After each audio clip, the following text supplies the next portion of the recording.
デンジ君、何か悩みでもあるの？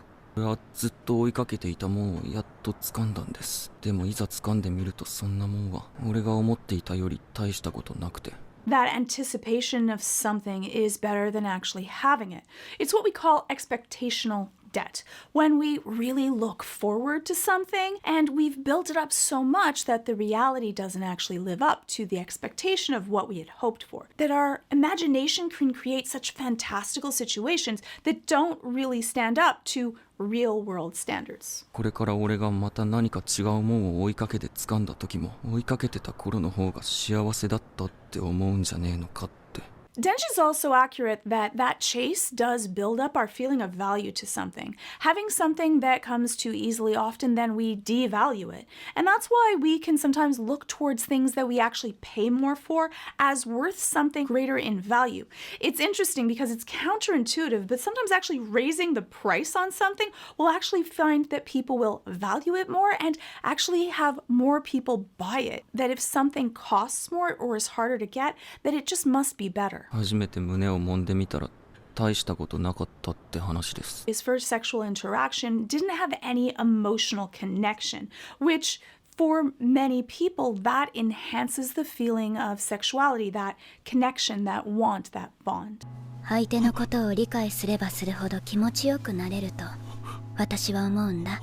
And that's what Makima's trying to teach Denji, that it's also about your want and your knowledge of the other person. But for her, this is definitely the difference between just sex and seduction. Sex is kind of getting everything that you want, and there isn't this great buildup.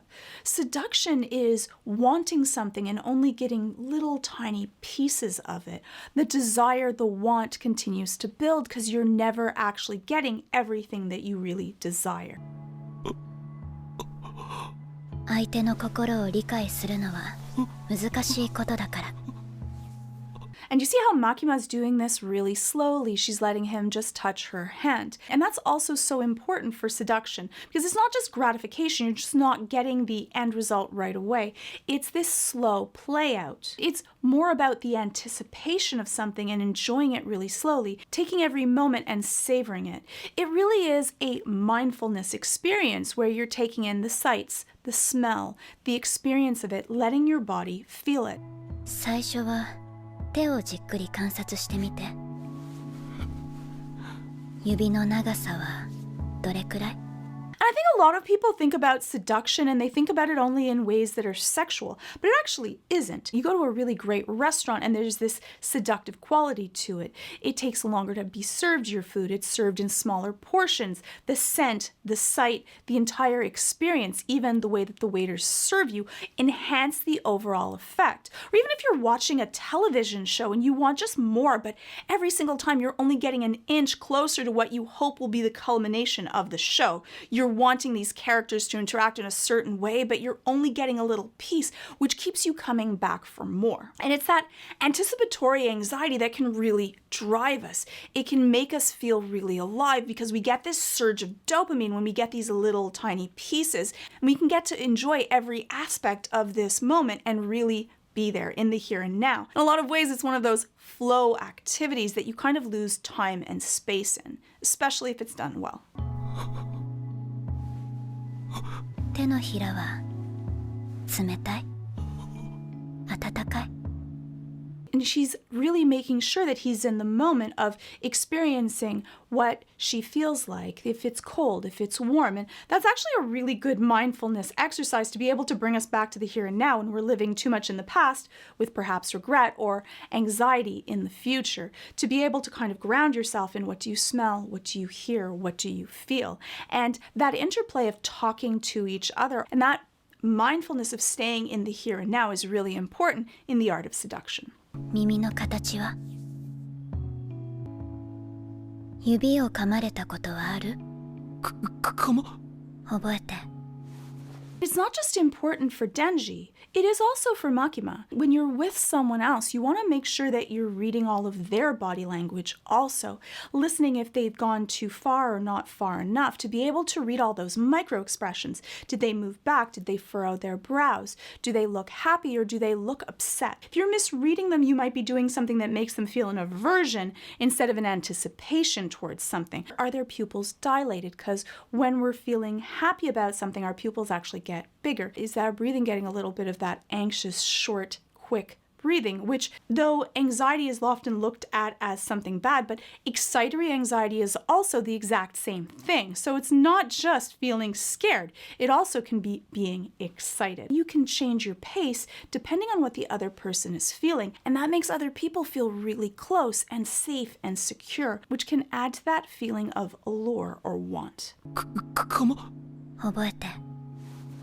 And I think that seduction in a lot of ways is looked at as negative or manipulative, which yes, it can be used to be able to get things that you want, and Makima definitely does want something, but also it can be there just to help increase that bond between two people, to make people feel really connected, to be able to enjoy a moment together. And again, remember, this is used in a very sexual way, but it doesn't have to be. It really is about being able to experience another person and being able to enjoy it. デンジ君の目が見えなくなっても、私の噛む力で私だってわかるくらいに覚えて。 Do you see that eye contact, that she's looking through him really deeply at him and having him memorize how she feels so that he's bonded to her? They have this interplay. When we talk about things that we want, that anticipation, things that kind of seduce us, often the anticipation is better than actually getting it. And for a lot of people, that is the best part. They think about going on this trip and that anticipation, the preparation, all of the steps that go into getting ready, is actually more enjoyable than the trip itself. And so you want to make sure that a lot of times it's more the journey than the destination. So enjoy every step.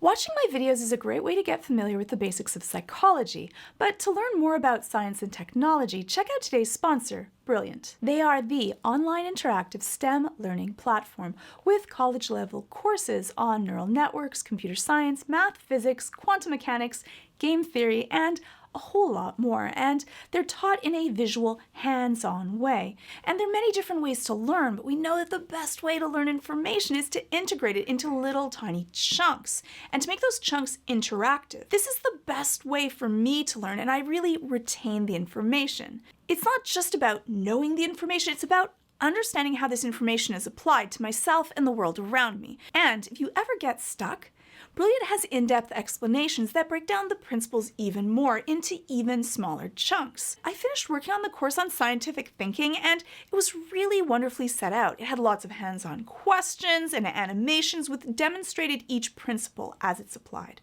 which was really good for me as I'm more of a visual hands-on learner. And I enjoyed that Brilliant also has these college-level courses that are taught in different ways, so anyone can learn at their pace and level. I can stay at home, learn, and be more adept at the skills that I want to evolve, and doesn't break your budget.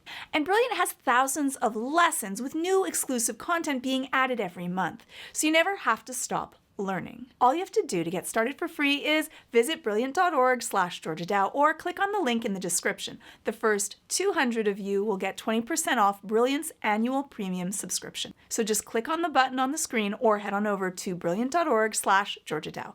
Clicking on the button really does help the channel. Yes, it really does. And so does clicking on the playlist above for more videos on psychology of your favorite shows. So please share, and hopefully I'll see you in the next video. So that's a little bit of the psychology of the art of seduction. I think that it's shown really well through this scene in Chainsaw Man. Let me know your thoughts in the comments below.